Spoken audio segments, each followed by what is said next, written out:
जय हिंद दोस्तों, स्वागत है आप सबका आपके अपने चैनल स्टडी विद गोपी गोपाल में।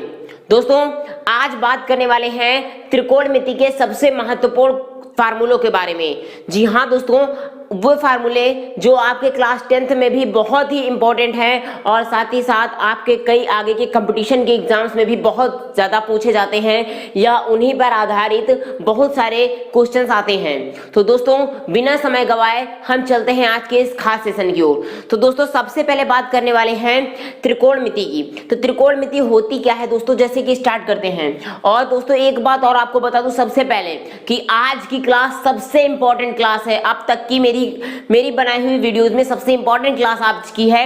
आप आज का वीडियो पूरा का पूरा देखेंगे तब जाके आपको ये फार्मूले क्लियर हो जाएंगे। और जिन बच्चों को ये फार्मूले आते हैं वो रिवीजन जरूर करें। ये ना सोचे कि मुझे ये चीज क्लियर है इसलिए मैं अब नहीं पढ़ूंगा, ये आपकी गलती हो जाएगी। दोबारा रिवीजन जरूर कर लें। तो दोस्तों, आज की ओनली वन क्लास है, फर्स्ट क्लास A1 क्लास। एक बार फिर से रिमाइंड करते हैं, आज की फर्स्ट क्लास, आज की जो फर्स्ट वाली क्लास है, एक ही class, one class is the first class and A1 class. तो आज हम इस A1 क्लास में आज पूरी की पूरी फार्मूले, इंपॉर्टेंट फार्मूले पे डिस्कशन होगा और कुछ भी दूसरा टॉपिक नहीं लूंगा। तो दोस्तों, बात करते हैं त्रिकोणमिति की। तो सबसे पहले हम बात करेंगे त्रिकोणमिति होती क्या है। तो देखिए दोस्तों, पहले हम बात करेंगे त्रिकोणमिति की। त्रिकोणमिति, आप देखिए दोस्तों, त्रिकोणमिति दो शब्दों से मिलकर के बना है, त्रिकोण और मिति। किससे मिलकर बना है? त्रिकोण और मिति से। ध्यान से समझना, त्रिकोण का मतलब होता है तीन कोण वाला, तीन कोण। और आपको पता है तीन कोण किसमें होते हैं? त्रिभुज में। Very good. तीन कोण किसमें होते हैं? त्रिभुज में। Very good. तो त्रिभुज के बारे में बात होगी। और मिति का मतलब होता है मेजरमेंट करना, उसको मापना। मिति मतलब क्या होता है? मापना, मेजर करना। तो अब हम देखेंगे दोस्तों, त्रिकोण, तीन कोण वाले अर्थात त्रिभुज को हम मापेंगे। अब यहाँ पे पहला क्वेश्चन होता है कि त्रिभुज में कौन सा त्रिभुज, क्योंकि त्रिभुज कई प्रकार के होते हैं, कोणों के आधार पर और भुजाओं के आधार पर।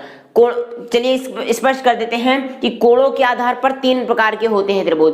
पहला होता है न्यून कोण त्रिभुज, ये होता है कोणों के आधार पर। कौन सा होता है? कोणों के आधार पर न्यून कोण त्रिभुज। दूसरा है समकोण त्रिभुज और नेक्स्ट होता है अधिक कोण त्रिभुज। तो दोस्तों, ये हो गया कोणों के आधार पर। और एक होता है भुजाओं के आधार पर। तो अगर हम भुजाओं के आधार पर देखें, on the basis of side, भुजाओं के आधार पर होता है पहला हमारा समबाहु त्रिभुज, समबाहु त्रिभुज। दूसरा होता है समद्विबाहु त्रिभुज, समद्विबाहु त्रिभुज। और एक होता है विषम बाहु त्रिभुज। दोस्तों, ध्यान से आप समझिएगा, विषम बाहु त्रिभुज। चलिए इनके बारे में जल्दी से समझा देते हैं। क्या होता है न्यून कोण त्रिभुज? ऐसा त्रिभुज, आप सिर्फ समझिए, मैं आपको बता रहा हूं। न्यून कोण त्रिभुज कौन सा त्रिभुज होता है? ऐसा त्रिभुज, ये देखिए ऐसे इस तरीके का बनता है न्यून कोण त्रिभुज। पहले नंबर का है, ये दूसरे नंबर का और ये तीसरे नंबर का। ध्यान समझिएगा दोस्तों, ये चौथा नंबर में डाल देता हूं, पांचवा और ये छठवां। होते इस आधार पर तीन हैं और भुजाओं के आधार पर तीन, लेकिन जब टोटल देखेंगे तो 6 होते हैं। तो त्रिकोणमिति में हम कौन से त्रिभुज की बात करेंगे दोस्तों? तो हम यहाँ पे बात करेंगे समकोण त्रिभुज की। पहले हम लेकिन इनकी परिभाषा बता देते हैं। न्यून कोण त्रिभुज क्या होता है? ऐसा त्रिभुज जिसके तीनों कोण न्यून कोण होते हैं। ऐसा त्रिभुज जिसके तीनों कोण न्यून कोण होते हैं, न्यून कोण त्रिभुज कहलाता है। समकोण त्रिभुज क्या होता है? ऐसा त्रिभुज, ध्यान से समझिए दोस्तों, ऐसा त्रिभुज जिसका एक कोण 90 अंश का और बाकी के शेष दो कोण न्यून कोण होते हैं। फिर से बोलता हूं, ऐसा त्रिभुज, ये दूसरे नंबर का है, ऐसा त्रिभुज जिसका एक कोण 90 अंश का, ऐसा त्रिभुज जिसका एक कोण 90 अंश का और शेष दो कोण न्यून कोण होते हैं, उन्हें हम समकोण त्रिभुज कहते हैं। नेक्स्ट होता है अधिक कोण त्रिभुज। अधिक कोण त्रिभुज इस तरीके से बनता है दोस्तों। तो ऐसा त्रिभुज जिसका एक कोण 90 अंश से ज्यादा, ये क्या होता है? 90 अंश से ज्यादा, मतलब 90 अंश से बड़ा होगा कोण और शेष दो कोण न्यून कोण होंगे, तो उसे हम कहेंगे अधिक कोण त्रिभुज। क्लियर?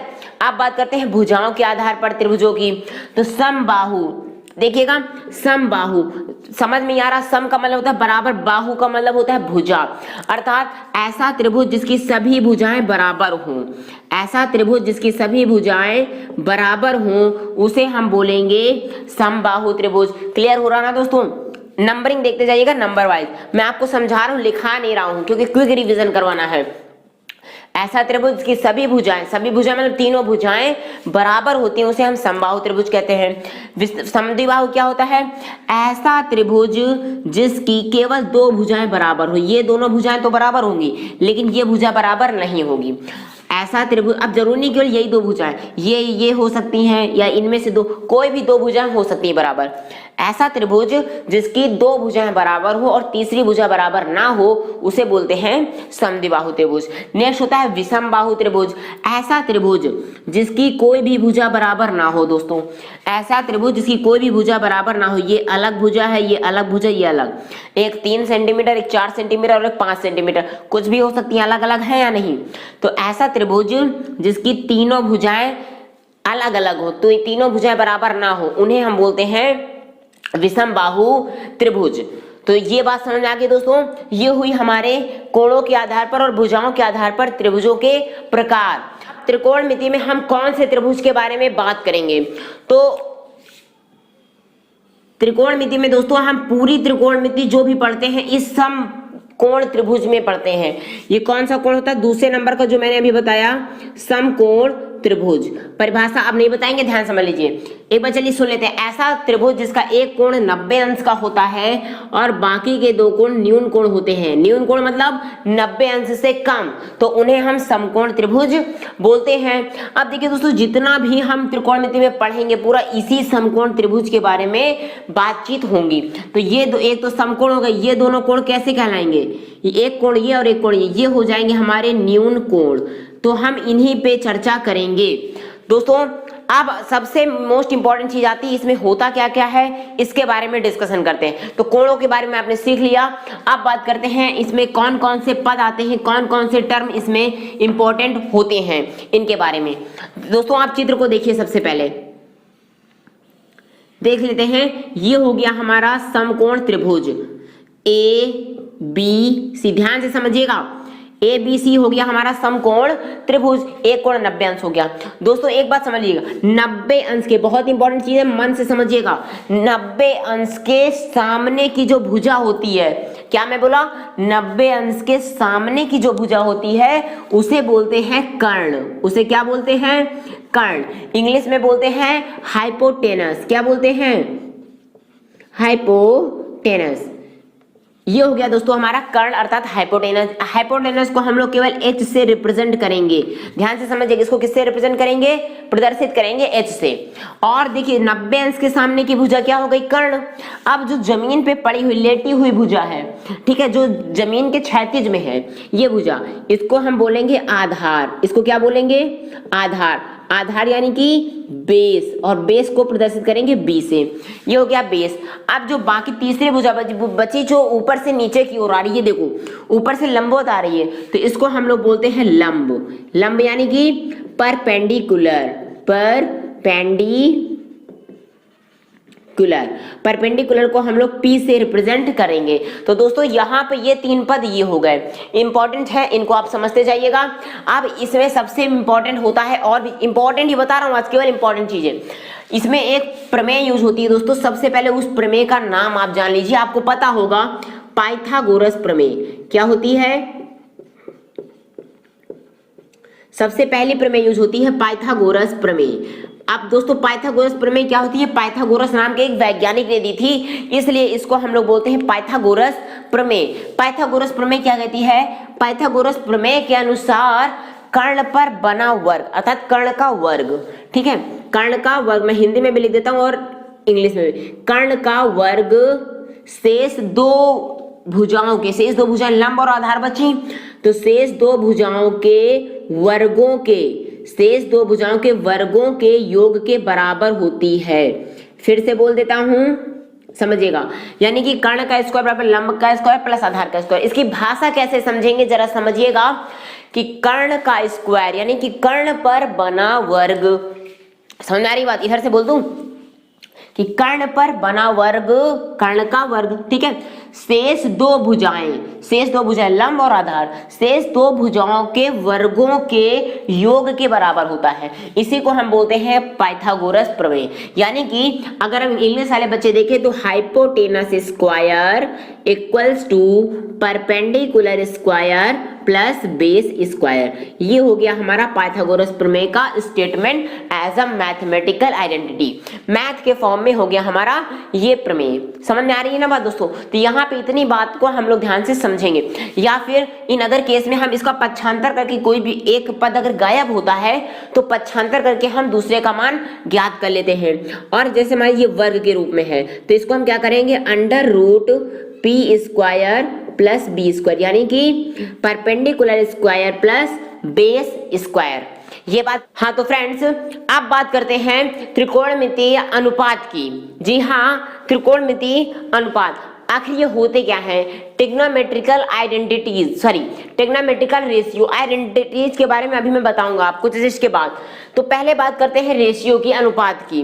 तो अनुपात के लिए आपको दोस्तों याद रखना अनुपात क्या होते हैं। जैसे कि सिंपल आपको मैं एक बता दूं, जैसे हमने लिखा 7:2, इसका क्या मतलब हो गया? इसका मतलब यही तो हुआ कि 7/2, यही मतलब हुआ। तो कहने का मतलब दोस्तों, अब इसी त्रिभुज की हम अगर बात करें, समझते जाइएगा, ध्यान आपका व्हाइट बोर्ड पर होना चाहिए। अगर हम बात इसी की करें तो हम किसी भी दो भुजाओं का अनुपात ले लें, ठीक है। कोई भी दो लंब और आधार को ले, लंब बटा आधार कर दे, आधार और कर्ण को कर दे आधार बटा कर्ण, या फिर कर्ण बटा आधार, ये भी तो कर सकते हैं। तो इस तरीके से दोस्तों जो भी बनते हैं इन्हीं को हम लोग बोलते हैं त्रिकोणमितीय अनुपात। अब ये होते क्या है जरा ये समझ लो। ये होते हैं दोस्तों, सबसे पहले आपको समझा देता हूं, पहले ये देखते हैं ये होते क्या, फिर मैं इसकी आपको ट्रिक भी बताऊंगा, इसकी जो टेक्निक है, ट्रिक है, वो भी समझाता हूं आपको याद कैसे करना है। तो पहला कॉन्सेप्ट होता है दोस्तों, आप समझिएगा, पहला है साइन थीटा। हाँ तो इस त्रिकोणमिति में आपको तो ये पता ही है, सबसे पहले बता देता हूं कि सबसे पहले इसमें 6 तरीके के अनुपात यूज किए जाते हैं। पहला होता है साइन, दूसरा होता है कॉस, तीसरा होता है tan। ये बात क्लियर है? सबसे पहले आपको ये बेसिक बताता हूं दोस्तों, ध्यान से समझिएगा। तो ये हो गए इनके, ठीक है। अब साइन के बाद हम इनमें कोई भी एक कोण लेते हैं दोस्तों, ध्यान समझना। मान लेते हैं हम इस कोण को लेते हैं, ये वाले न्यून कोण की बात करेंगे, इनमें से ये न्यून कोण, इसको हम मान लेते हैं थीटा। थीटा क्या होता है? कोई एक कोण होता है। अब मैंने जैसे लिख दिया साइन थीटा, इन सभी में इनके साथ कोण लगा दिए। तो ध्यान से समझना दोस्तों, बहुत से बच्चे गलती क्या करते हैं कि अगर हमने साइन थीटा लिख दिया तो बहुत से बच्चों के माइंड में ये आ रहा होगा कि इसका ये मतलब हो गया साइन इंटू थीटा। तो ये गलत होता है, इंटू नहीं होता, ये मल्टीप्लाई का साइन नहीं होता, ये अपने आप में ही एक अनुपात होता है। थीटा केवल कोण को बताता है, जरा समझिएगा। थीटा केवल इस बात की जानकारी देता है दोस्तों कि इनके मतलब दो रेखाओं के बीच में झुकाव कितना है, समझ गए? ये वाली रेखा और इस रेखा के बीच में झुकाव कितना है, ये कोण केवल इसकी जानकारी देता है, ना कि इनके बीच के गुणा को दर्शाता है। गुणा नहीं है, समझ गए? तो ये तरीका गलत है, इनमें गुणे का चिन्ह नहीं लगेगा। तो साइन थीटा एक पूरा खुद में एक अनुपात कहलाता है। थीटा कोण हो गया, ये साइन कॉस टैन ये अनुपात हो गए। और ये सभी जो थीटा होता है, थीटा की जगह पे कई तरीके के चिन्हों का यूज किया जाता है। जैसे देखो, ये हो गया थीटा, ये हो गया अल्फा, ये हो गया बीटा, ये हो गया गामा, ये हो गया लेमडा, ठीक है, और ये हो गया डेल्टा। त्रिभुज कैसा डेल्टा बनाया जाता है। तो इस तरीके का कई तरीके के चिन्हों का यूज करते हैं दोस्तों। एक हो गया फाई, एक हो गया साई, त्रिशूल जैसा बनता है। तो इस तरीके के बहुत सारे चिन्ह होते हैं, ये ग्रीक अक्षर होते हैं। तो ग्रीक अक्षरों से हम इसको प्रदर्शित करते हैं। क्योंकि अब ग्रीक अक्षर ही क्यों लेते हैं? क्योंकि इसका जो मेन ओरिजिनेशन है ना दोस्तों, त्रिकोणमिति का मेन उत्पत्ति, मेन ओरिजिनेशन ग्रीक में हुआ, इसलिए यहाँ पे इसमें इन्हीं के अक्षरों की मान्यता दी गई है। अब देखते हैं दोस्तों साइन का अनुपात क्या होता है। तो साइन थीटा का मान क्या हो जाएगा? इसके लिए लंब बटा आधार, लंब बटा कर्ण, इस चीज को अभी समझिएगा। साइन थीटा बराबर फॉर्मूला क्या बन जाता है? लंब बटे कर्ण, ध्यान से समझिएगा। फिर कॉस थीटा बराबर देखो लंब थीटा। अब एक चीज अभी मैंने आपको समझाया था ना, ध्यान से समझिएगा फिर से, कि 90 अंश के सामने की जो भुजा होती है वो क्या कहलाती है? कर्ण। उसी तरीके से दोस्तों जो भी हम कोण लेंगे, न्यून कोण, समझिएगा, अगर हम इस कोण की बात करेंगे तो इसके सामने की भुजा, न्यून कोण की बात करेंगे तो न्यून कोण के सामने की भुजा लंब कहलाएगी।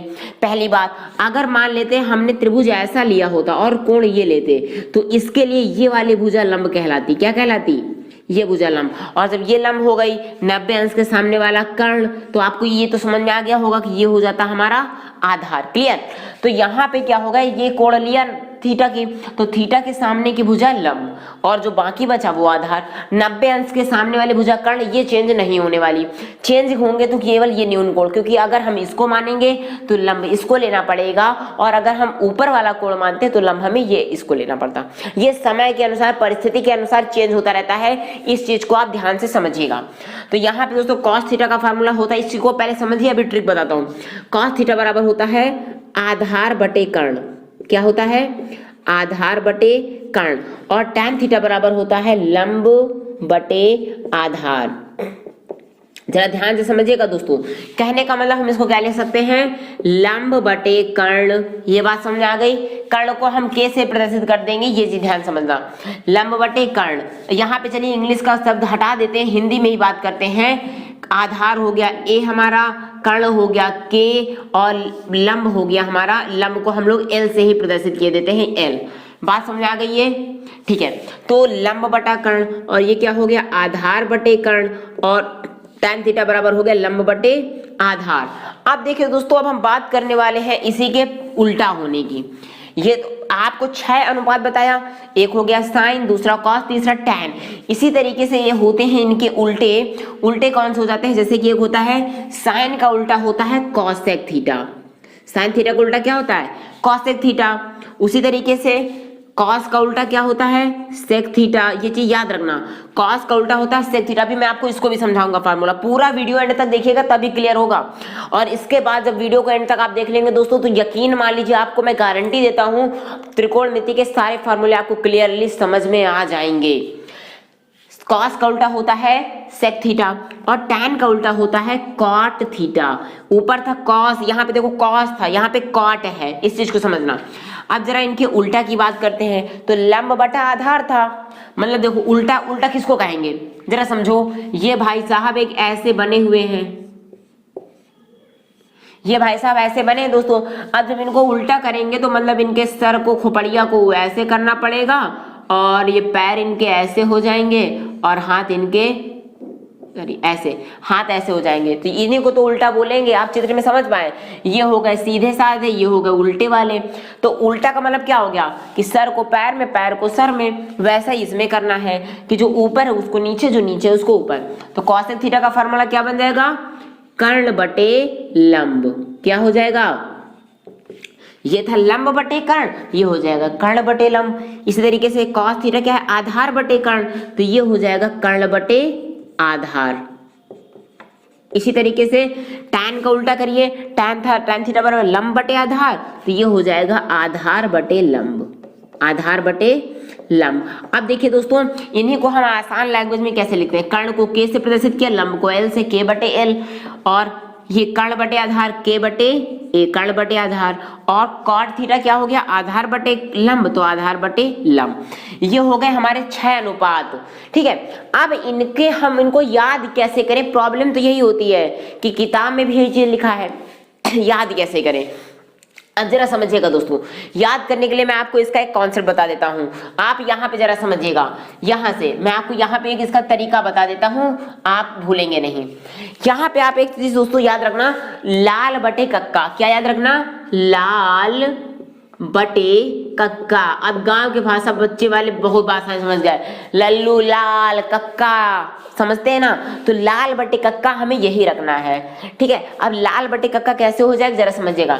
लाल बटे कक्का लंब बटे कर्ण, तो बताइए लंब बटे कर्ण, सीरियल सीक्वेंस में होते हैं ये चीज। अभी मैंने इसके लिए बात बताई है। लंब बटे कर्ण साइन थीटा, पहला साइन, दूसरा कॉस, तीसरा टैन।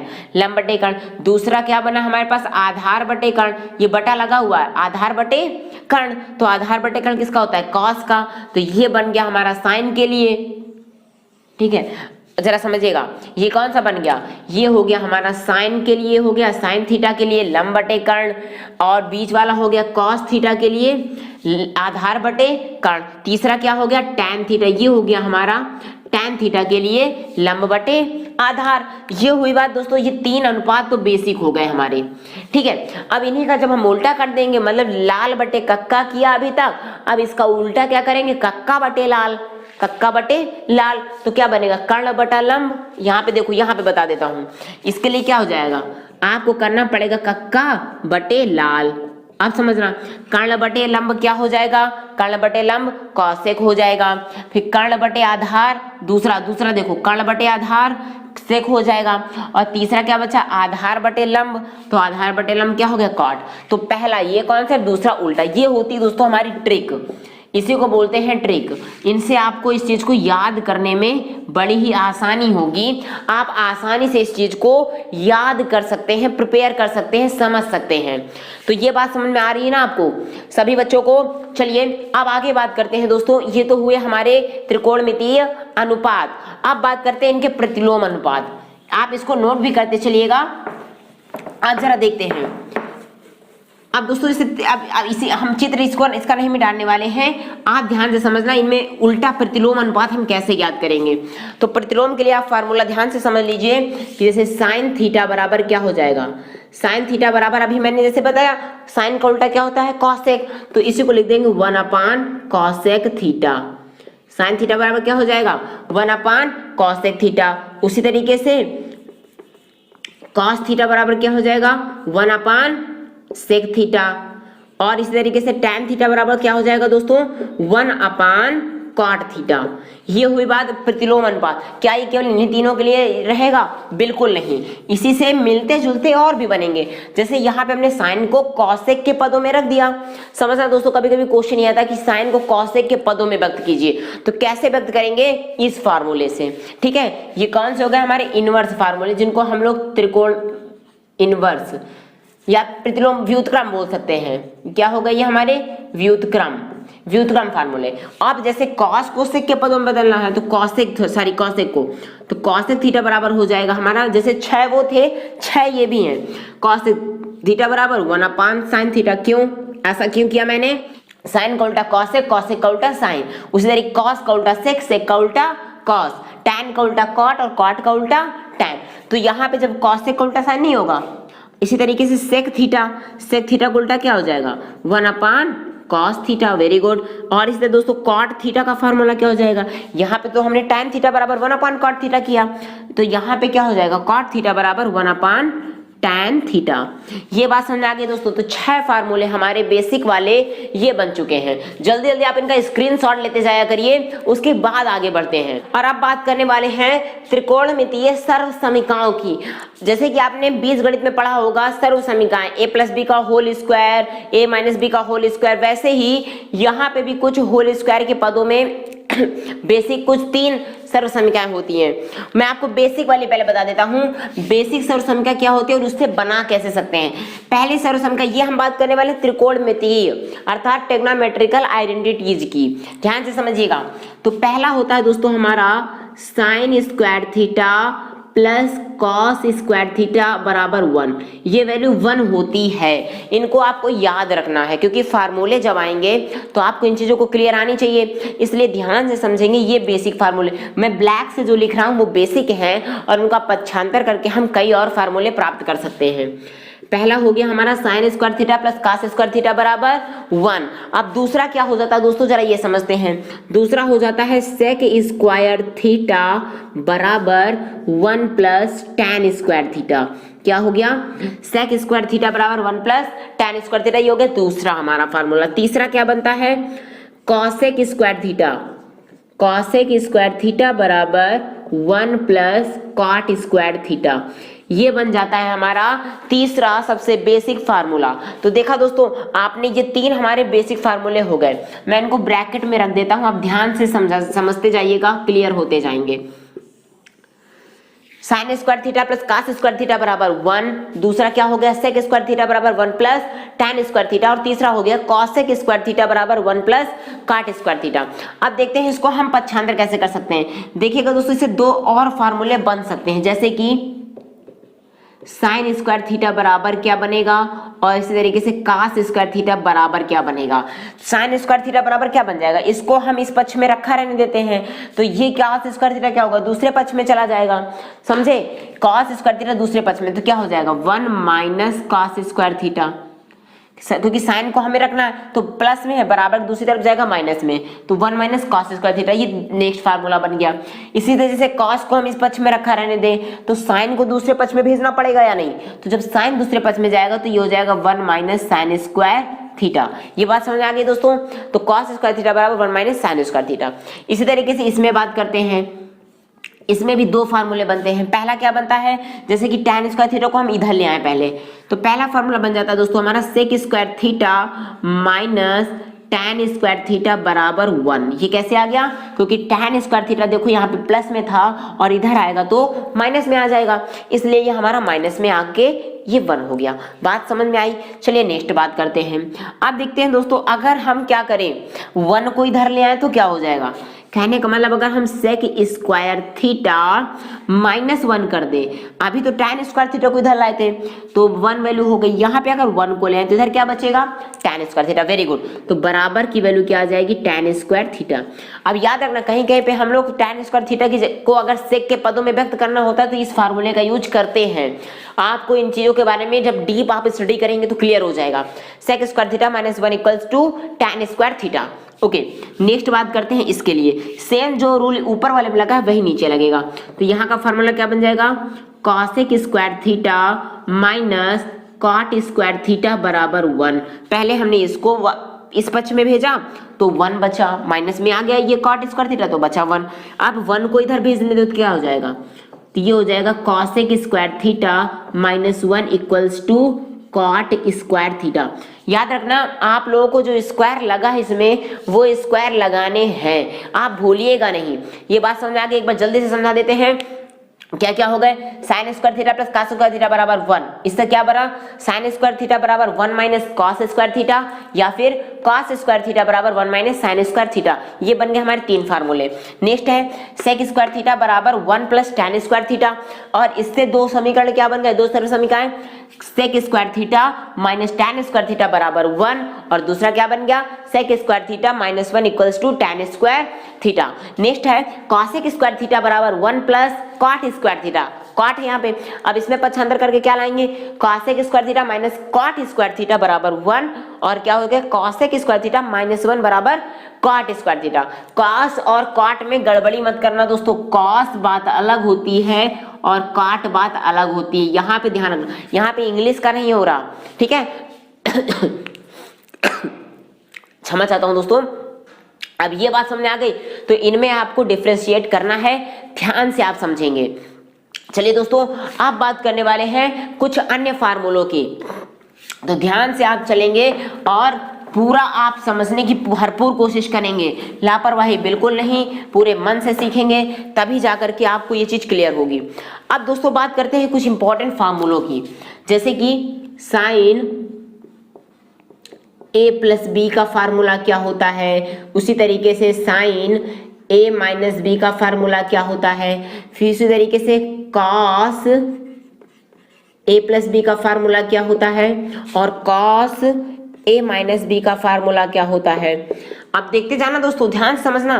फिर tan a प्लस बी का फार्मूला क्या होता है, और tan a माइनस बी का फार्मूला क्या होता है। ध्यान से समझते हैं पहले इनके बारे में। तो देखिए दोस्तों, पहले हम यहाँ पे समझते हैं, जब इस तरीके का फार्मूले आते हैं तो इनको एक्सपैंड करना होता है, तो इनके कुछ फार्मूला आप ध्यान समझ लीजिए। साइन a प्लस बी का फार्मूला क्या होता है, साइन a कॉस b क्या होता है, अभी मैं पहले से लिख देता हूँ फिर आपको एक्सप्लेन करूंगा, ध्यान समझना।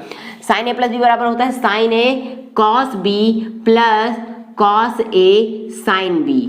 ओके, नेक्स्ट होता है साइन a माइनस b, इसका फार्मूला क्या होता है, sine a cos b minus cos a sine b। यहाँ पे आप क्या देख रहे हैं, प्लस में था तो बीच में प्लस लग गया, दो अलग अलग पद हो गए, ये पद अलग ये पद अलग, यहाँ पे भी एक पहला पद ये दूसरा पद ये हो गया, क्लियर। तो क्या हो गया sine A cos B plus cos A sine B, and the second one is sine A minus B equals to sine A cos B minus cos A sine B. ये हो गया हमारा साइन के लिए फार्मूला। यहाँ पे आप देखेंगे साइन के फार्मूले में साइन कॉस एक साथ एक पद में आया है, दूसरे पद में भी साइन कॉस के पद हैं, लेकिन अब कॉस में क्या ऐसा होता है, कॉस में नहीं होता दोस्तों।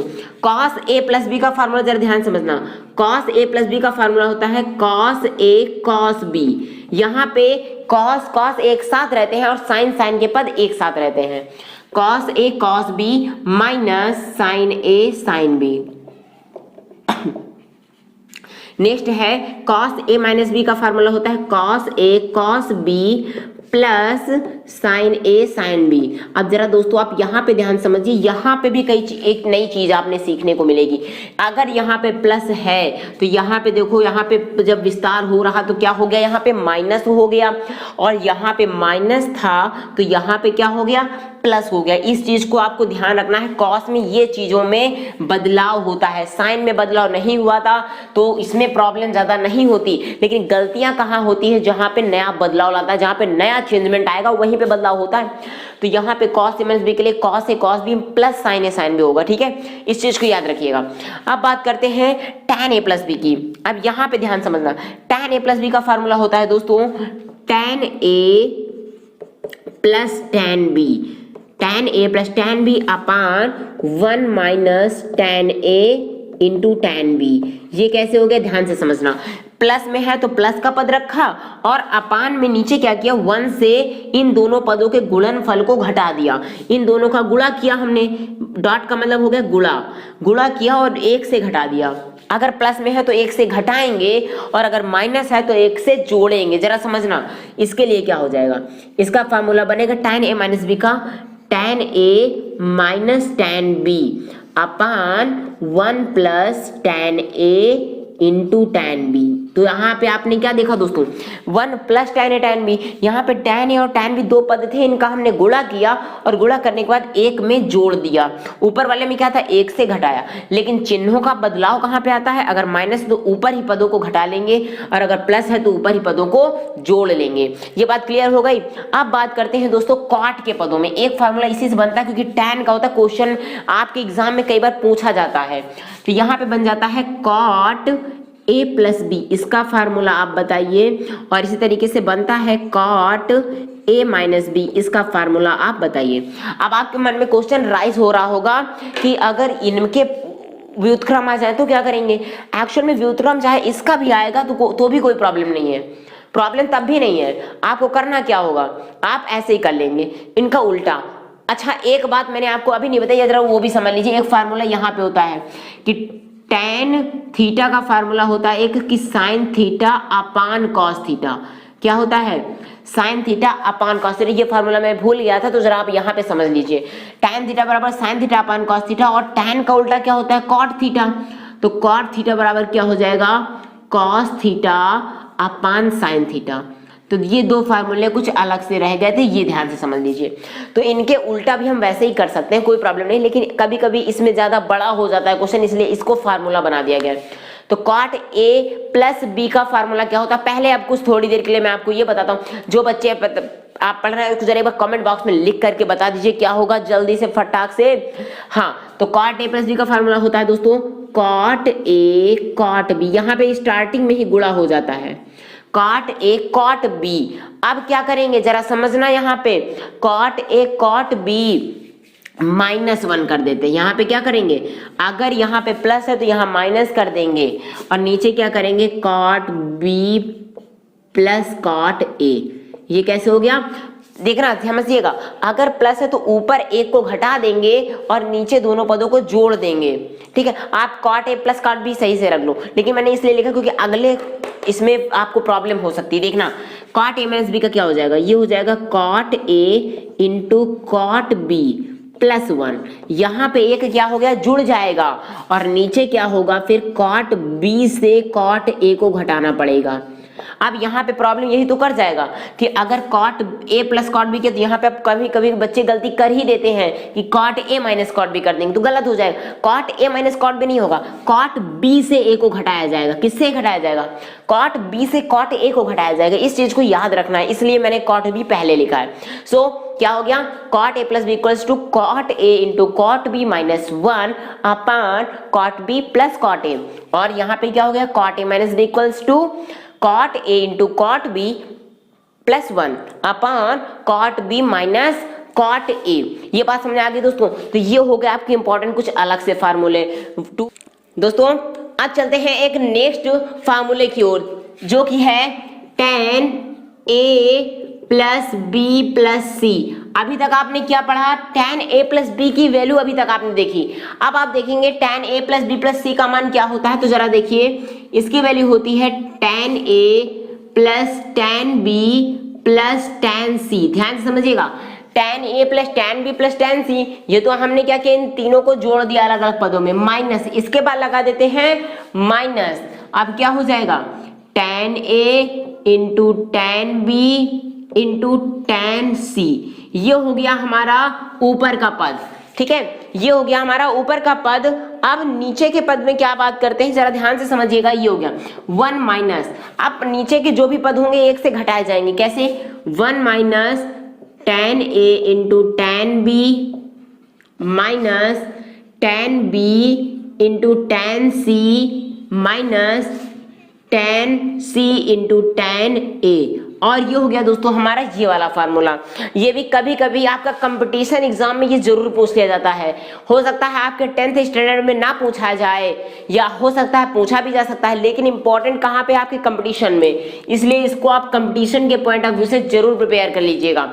तो क्या हो गया? tan a plus B plus सी का फार्मूला क्या हो गया? tan a plus tan b plus tan c minus tan a into tan b into tan c upon 1 minus tan a into tan b minus tan b into tan c minus tan c into tan a। आप देखिए दोस्तों, अब बात करते हैं कुछ अलग से इंपॉर्टेंट फार्मूलों की। वो क्या है? देखिएगा, अगर हमारे पास ये आ जाए sin c plus sin d, तो इसका फार्मूला हम कैसे बनाएंगे? अगर यही आ जाए sin c minus sin d, इसका फार्मूला कैसे बनाएंगे? ध्यान से देखिए, पहले इनके बारे में बात करते हैं। sin c minus sin d का फार्मूला होता है दोस्तों 2 sin c plus d by 2 sin c plus d by 2 into cos c minus d by 2। क्या करना है? c और d जो पद होते हैं उनको जोड़ना है और उनका आधा कर देना है, और ये पूरा यहाँ पे एक साथ लिख देना है। ठीक है, तो ये हो गया 2 sin c plus d by 2 into cos c minus d by 2। अब नेक्स्ट है sin c minus sin d। अगर माइनस की बात पूछी जाएगी तब क्या करेंगे? तब करेंगे दोस्तों 2 cos, तब ये cos को पहले रख देंगे, मतलब जोड़ वाला पद होगा पहले आ जाएगा।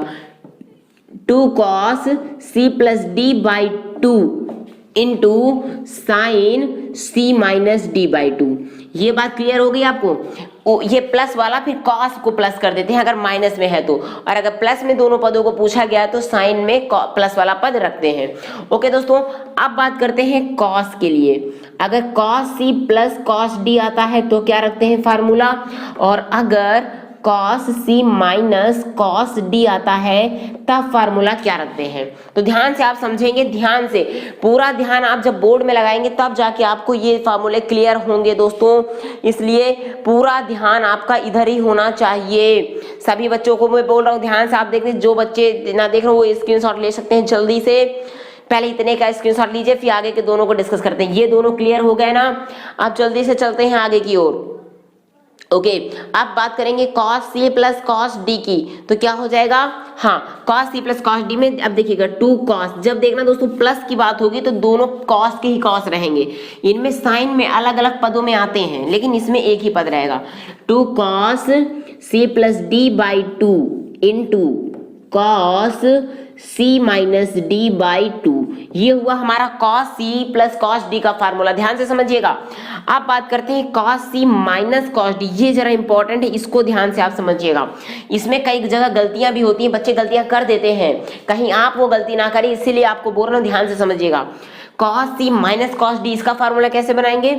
इसमें देखिए दोस्तों, जब माइनस हो जाता है तो दोनों पद साइन में आ जाते हैं, तो ये हो जाएगा 2 sin C plus D by two, क्या हो जाएगा 2 sine C plus D by two into sine D minus C by two. यहाँ पे क्या हो जाएगा, सभी में आप देख रहे होंगे सी माइनस डी हो रहा, लेकिन यहाँ पे डी माइनस सी हो जाएगा। सी माइनस डी इसमें नहीं, इसमें डी माइनस सी होगा, इसीलिए ये अलग हो जाता है।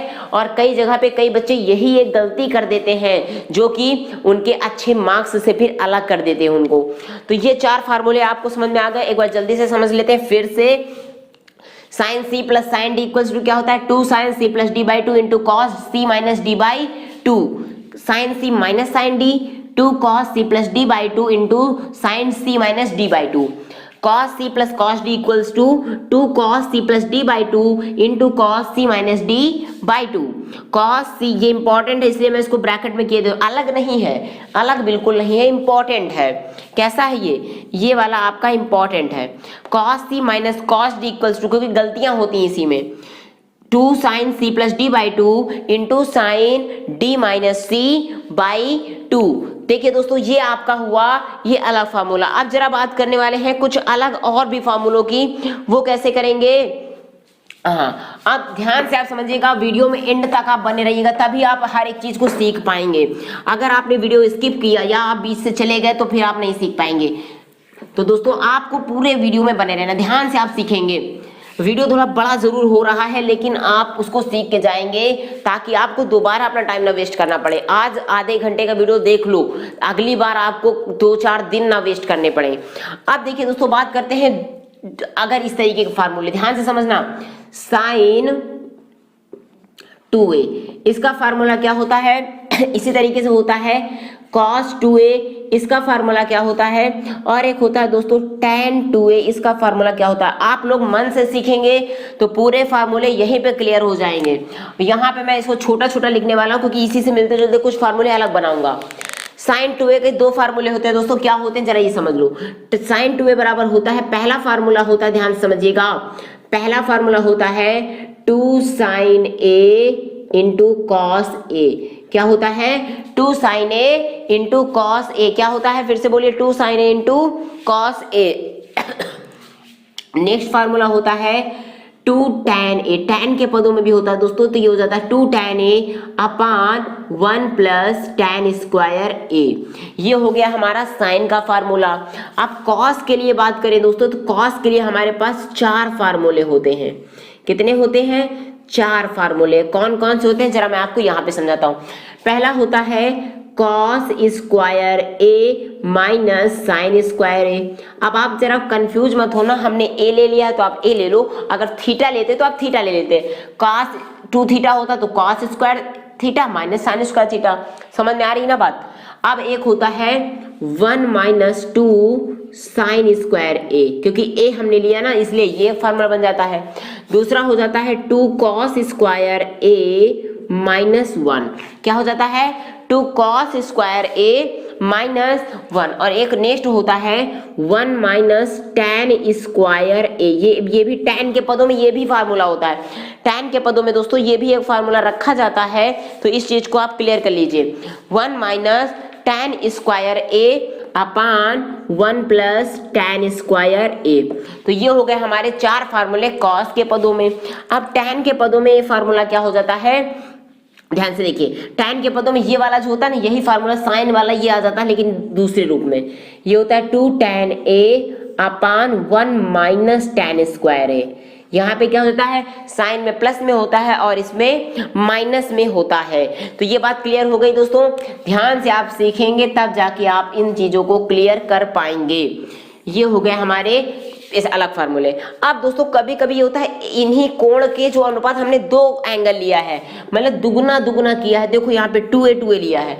अब अगर मान लीजिए इसमें a/2 के पदों में आ जाए, कहने का मतलब a आ जाए, यहाँ पे इन्हीं फार्मूलों को लिखना। साइन a का मान बताइए, कॉस a का मान बताइए और tan a का मान बताइए। तब हम क्या करते हैं, और फार्मूले इन्हीं रूप में बनाने हैं। तो ध्यान से समझ लेना जरा, आप समझिए। यहाँ पे कोण 2a था, यहाँ पे केवल क्या बचा a, मतलब कि क्या हो रहा आधा हो रहा है।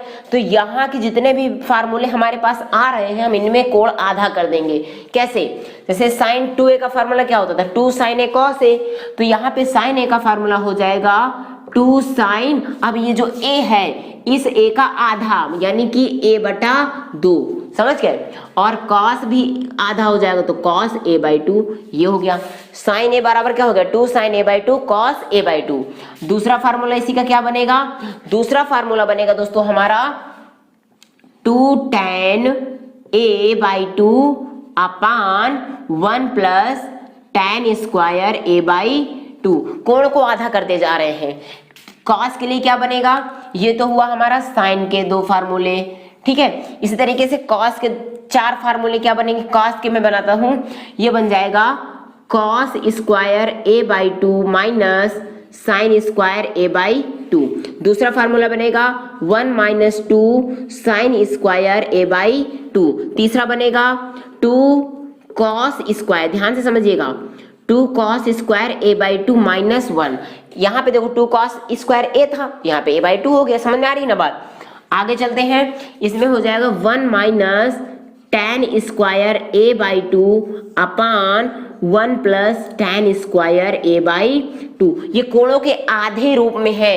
ये फार्मूले कैसे हैं, कोणों का आधा रूप, आधा आधा करते जा रहे हैं। और tan में क्या बन जाएगा 2 tan a/2 अपान 1 माइनस tan स्क्वायर a/2। तो देखिए दोस्तों ये हो गए हमारे अलग से कुछ फार्मूले, जियो की ये बिल्कुल, अगर आप ये वाला आ जाएगा तो इसको भी आप कर सकते हैं या नहीं, कठिन तो नहीं लग रहा है, आप ध्यान से सीखते जाइए। आप बात करने वाले हैं दोस्तों, ये हो गए आपके 2a के पदों में। अब जरा बात करते हैं, इन्हीं का आधा अनुपात भी हो गया। अब इसी में अगर 3a के रूप में आ जाए तब क्या करें, आप स्क्रीनशॉट लेते जाइए, अपने आप से आप इसको कई बार प्रैक्टिस करिएगा, एक बार लिख जरूर लीजिए। मैंने जितने फार्मूले आपको बताए हैं दोस्तों, आप इनको लिखना मत भूलिएगा, लिख जरूर लीजिए ताकि आपको ये चीज क्लियर होती जाए। और जहां ना समझना, कमेंट बॉक्स आपका है, मैं बार बार कहता हूं कमेंट में आप लिख करके जरूर बताएं, संकोच बिल्कुल ना करें। अब ये हुआ sin 2a। अगर बात करें दोस्तों कि sin 3a का फार्मूला क्या हो जाएगा, cos 3a का फार्मूला क्या बन जाएगा, और tan 3a का फार्मूला क्या बन जाएगा, तो क्या हमको नहीं, sin 3a बराबर होता है 3 sin a, क्या होता है 3 sin a minus 4 sin cube a। क्या मैंने कहा 3 sin, दोनों साइन है तो साइन साइन ही रहेंगे, ठीक है। 3 sin a minus 4 sin cube a। और नेक्स्ट है cos 3a बराबर 4 cos cube a, 4 cos cube a minus 3 cos a। यहाँ पे क्या हो गया, cos cos है तो cos रह जाएंगे, 4 इधर आ जाएगा, ये चीज समझते जाइएगा, माइनस 3 cos a। अब tan 3a का फार्मूला क्या होता है दोस्तों, इसको समझते हैं, 3 tan a minus tan cube a, 3 tan a minus tan cube a अपान, अब देखो यहाँ पे अपान भी होगा, अपान में क्या हो जाएगा 1 minus 3 tan square a, 1 minus 3 tan square a। तो आप देखिए दोस्तों, ये हमारे 3a के फॉर्म में भी जो फार्मूले होते हैं 1, 2 एंड 3, ये मैंने आपको बता दिए। एक बार फिर भी समझा देता हूं, sin 3a बराबर 3 sin a minus 4 sin cube a, ठीक है, दो पदों में हो जाएगा। cos 3a बराबर 4 cos cube a minus 3 cos a। tan 3a बराबर 3 tan a minus tan cube a upon 1 minus 3 tan square a। अब एक लास्ट पॉइंट जो हमारा बचा हुआ है उसके बारे में चर्चा करते हैं, उसके बारे में बात करते हैं। वो वैल्यूज क्या हैं जरा उनके बारे में। साइन 18 का मान होता है √5 माइनस 1/4। आप ध्यान से इनको समझ लीजिए, याद जरूर कर लीजिए ये कुछ, क्योंकि आपको फार्मूले याद करने पड़ेंगे। √5 माइनस 1/4, ये हुआ साइन 18 की वैल्यू। और cos 36 की वैल्यू क्या होती है, √5 प्लस 1/4। चिन्हों में आप ध्यान रख लीजिए, चिन्ह परिवर्तन हो जाते हैं। साइन 18 की वैल्यू और यहाँ पे cos 36 की वैल्यू, साइन 18 की वैल्यू √5 माइनस 1/4 और cos 36 की वैल्यू √5 प्लस 1/4, ठीक है। अब ये हो गए दोनों। अब बात करते हैं cos 18 अंश और sin 36 अंश, एक 18 दूसरा 36। cos 18 का मान होता है √10 प्लस 2 √5। अब ये बड़ा वाला √ आप देखेंगे दोस्तों, ये पूरे में लगा हुआ है, पूरे में यहाँ तक में, और 2 √5 उसके अंदर है। इसी तरीके से यहाँ भी √ बड़ा वाला पूरे में लगा है। तो 10 प्लस 2 √5 बटा 4 और साइन 36 अंश का मान √10 माइनस 2 √5 बटे 4। ये बात समझ में आ गई। अब कुछ अलग से मान भी मैंने नोट कर दिए हैं और इन मानों के लिए दोस्तों मैंने एक कैसे फाइंड आउट करते हैं इन मानों के लिए मैंने एक वीडियो ऑलरेडी अपलोड कर दिया है, लिंक डिस्क्रिप्शन में है, आप उसको जाइए, उसको जरूर देखिए ताकि इनके बारे में पूरा डिटेल में आप सीख सकें। तो दोस्तों साइन 15 का मान cos 75 के मान के बराबर होता है और ये मान क्या होता है √3 माइनस 1 बटा 2 √2, √3 माइनस 1 बटा 2 √2 ये होता है साइन 15 अंश का मान या फिर cos 75 अंश का मान, दोनों बराबर हो गए। फिर cos 15 अंश का मान जो होता है साइन 75 अंश के मान के बराबर होता है और ये मान होता है √3 प्लस 1 बटे 2 √2। यहाँ पे चिन्ह में बदलाव आ जाता है, ये प्लस का हो जाता है। फिर tan 15 का मान अलग होता है, tan 15 और tan 75 अलग अलग होते हैं, जरा ध्यान समझना। tan 15 अंश का मान होता है √3 माइनस 1 बटा √3 प्लस 1, चाहे आप ये कर लीजिए या फिर परिमेयकरण करते हैं। अब परिमेयकरण के बारे में आप डीप में स्टडी करना चाहते हैं तो मैंने जो आपको अभी वीडियो बताया, लिंक जो है डिस्क्रिप्शन में है, उसमें आप जाइएगा, उसमें आपको परिमेयकरण के बारे में भी मैंने समझाया है। तो वहां पे आप देखिएगा उसकी वैल्यू परिमेयकरण करने पे 2 माइनस √3 ये वैल्यू आ जाती है। इसी तरीके से tan 75 अंश का मान क्या आ जाता है 2 प्लस √3, 2 प्लस √3। तो दोस्तों ये थे हमारे आज के सबसे इंपॉर्टेंट क्लास जिसमें हमने डिस्कस किया है त्रिकोणमिति के एटलीस्ट सभी फार्मूले।